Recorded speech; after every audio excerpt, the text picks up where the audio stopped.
आप सभी जानते हैं कि शुक्राणु आईवीएफ प्रक्रिया में बहुत महत्वपूर्ण भूमिका निभाते हैं। इसका मतलब है कि शुक्राणु भी एक जीवनुक जैसा होता है, जैसा कि अंडा होता है। और आपको एक अंडा को फर्टिलाइज करने के लिए एक शुक्राणु की आवश्यकता होती है। यहाँ वास्तविकता अधिक जटिल है, क्योंकि हालांकि यह सत्य है कि शुक्राणु बच्चे के आधे जेनेटिक घटकों को लेकर लाते हैं, लेकिन यह भी बराबरी से सत्य है कि अंडा बहुत अधिक महत्वपूर्ण भूमिका निभाता है, क्योंकि अंडा इतना बड़ा होता है और सभी साइटोप्लाज्म और सभी माइटोकॉन्ड्रिया संभालता है। तो शुक्राणु की गुणवत्ता महत्वपूर्ण है, लेकिन सीमित हद तक। और यहाँ मैं यह समझाने जा रहा हूँ कि क्यों। एक सामान्य आईवीएफ साइकिल में आप शुक्राणुओं को अंडे में जोड़ते हैं और शुक्राणुओं को पेट्री डिश में अंडे को फर्टिलाइज करने की अनुमति देते हैं। और हम आईवीएफ डिश में इसे कर रहे हैं, तो जो शुक्राणुओं की आवश्यकता होती है वह वास्तव में बहुत कम होती है। जिसका मतलब है, यदि शुक्राणु कार्यात्मक रूप से सक्षम हैं, तो प्रेगनेंसी अच्छी होती है, प्रत्येक बार यह सुनिश्चित करते हुए कि आईवीएफ लैब अच्छी है। ये दो महत्वपूर्ण शर्तें हैं। एक अच्छा आईवीएफ लैब स्पष्टवादी होगी, जो बहुत सारे एम्ब्रियो बनाती है और रोगियों को एम्ब्रियो की तस्वीरें प्रदान करती है। शुक्राणु गुणवत्ता एक अलग मामला है, क्योंकि यद्यपि स्पर्म काउंट और मोटिलिटी ठीक होती है और शुक्राणु विश्लेषण ठीक दिखता है, आप वास्तव में शुक्राणु कार्यात्मक सक्षमता का मूल्यांकन नहीं कर सकते। क्योंकि सवाल यह नहीं है कि शुक्राणु गणना या गतिशीलता क्या है। सवाल यह है कि क्या शुक्राणु अंडे को फर्टिलाइज करने में सक्षम हैं? और इस सवाल का जवाब देने का एकमात्र तरीका वास्तव में एक आईवीएफ साइकिल कराना है।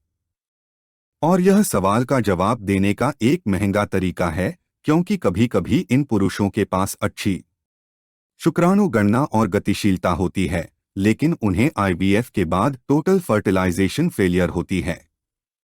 और तब डॉक्टर कहेगा, ठीक है, यह शुक्राणु गुणवत्ता की समस्या थी और अगली बार हमें उपचार प्रोटोकॉल बदलने की आवश्यकता होगी।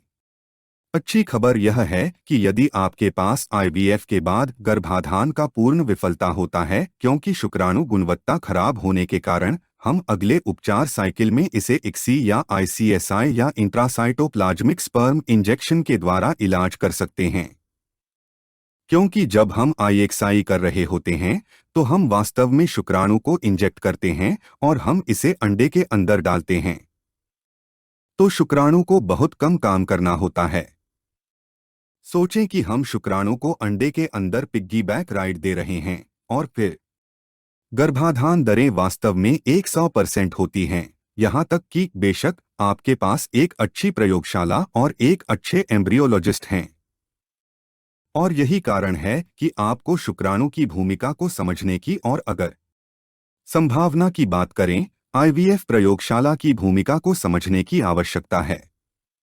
और इसीलिए आपको उस प्रयोगशाला को खोजनी होगी जो आपके साथ जानकारी साझा करेगी।